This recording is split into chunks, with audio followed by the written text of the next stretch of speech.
السلام علیکم ورحمۃ اللہ وبرکاتہ۔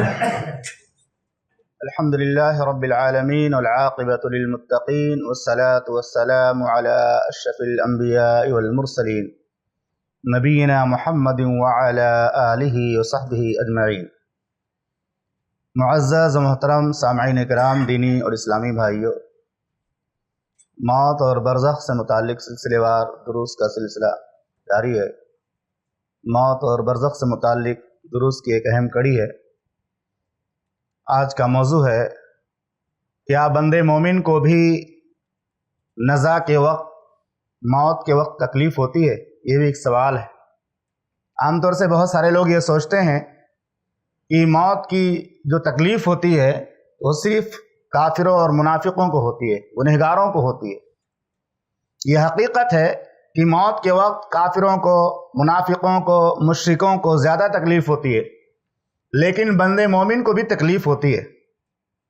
موت اسی چیز کا نام ہے جو تکلیف سے بھری ہے۔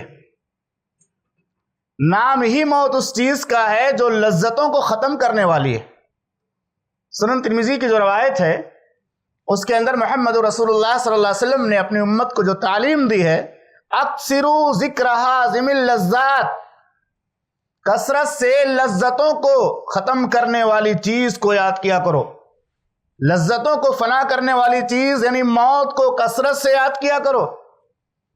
یہ حدیث بھی اس بات پر واضح دلیل ہے کہ موت میں تکلیف ہوتی ہے، چاہے مومن کی موت ہو یا کافر یا منافق کی موت ہو۔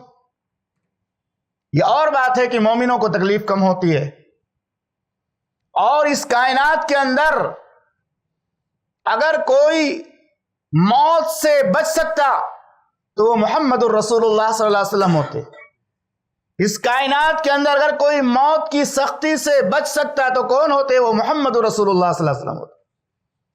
لیکن احادیث میں اس بات کا تذکرہ ملتا ہے کہ محمد الرسول اللہ صلی اللہ علیہ وسلم کو بھی موت کے وقت تکلیف ہوئی۔ محمد الرسول اللہ صلی اللہ علیہ وسلم کو بھی موت کی سختیوں سے گزرنا پڑا۔ اس سے متعلق صحیح بخاری کی روایت ہے، عائشہ صدیقہ رضی اللہ تعالی عنہ بیان فرماتی ہیں، مات النبی صلی اللہ علیہ وسلم وَإِنَّهُ لَبَيْنَ حَاقِنَتِي وَزَاقِنَتِي۔ محمد رسول اللہ صلی اللہ علیہ وسلم کی جب وفات ہوئی تو آپ میرے سینے اور ٹھوڑی کے درمیان تھے۔ آپ کا جو جسم اطہر تھا میرے سینے اور ٹھوڑی کے درمیان تھا۔ اس کے بعد بیان کرتی ہیں، فَلَا أَكْرَهُ شِدَّةَ الْمَوْتِ لِأَحَدٍ بَعْدَ النَّبِيِّ صلی اللہ علیہ وسلم۔ بیان کرتی ہیں، فَلَا أَكْرَهُ شِدَّةَ الْمَوْتِ لِأَحَدٍ أَبَدًا بَعْدَ النَّبِيِّ صلی اللہ علیہ وسلم۔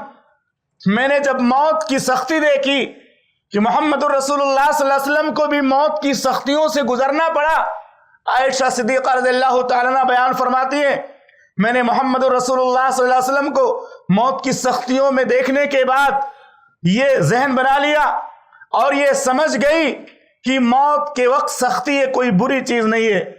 اس کے بعد میں کسی کو موت کے وقت سختیوں میں دیکھتی تھی تو اسے ناپسند نہیں کرتی تھی، کیونکہ موت حقیقت ہے اور موت میں سختی ہوتی ہے، چاہے مومن کی موت ہو یا کافر کی موت ہو۔ تو اللہ کے نبی صلی اللہ علیہ وسلم کو بھی موت کے وقت سختیوں سے گزرنا پڑا۔ لیکن بندے مومن اگر اللہ سے ڈرنے والا ہے، اللہ کو خوش کرنے والا ہے، اللہ کو اس نے زندگی پر راضی کیا ہے، تو یہ اس کی زندگی کی آخری تکلیف ہوتی ہے۔ اس کے بعد اس کے مراحل آسان ہو جاتے ہیں، اس کی منزلیں آسان ہوتی چلی جاتی ہیں۔ فرشتہ بشارت دیتا ہے، اللہ کی مغفرت کی طرف نکل، اللہ کی خوشنودی کی طرف نکل۔ تو موت میں تکلیف ہے، مومنوں کو بھی موت کے وقت تکلیف سے دوچار ہونا پڑتا ہے۔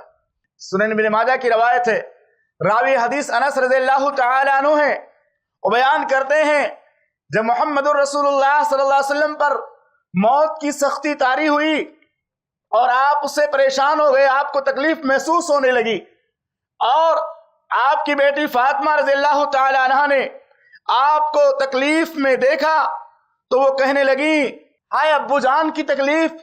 محمد الرسول اللہ صلی اللہ علیہ وسلم نے اپنی بیٹی کی اس آواز کو سنا اور اس فریاد کو سنا تو محمد الرسول اللہ صلی اللہ علیہ وسلم نے تسلی دیتے ہوئے کہا، کیا کہا؟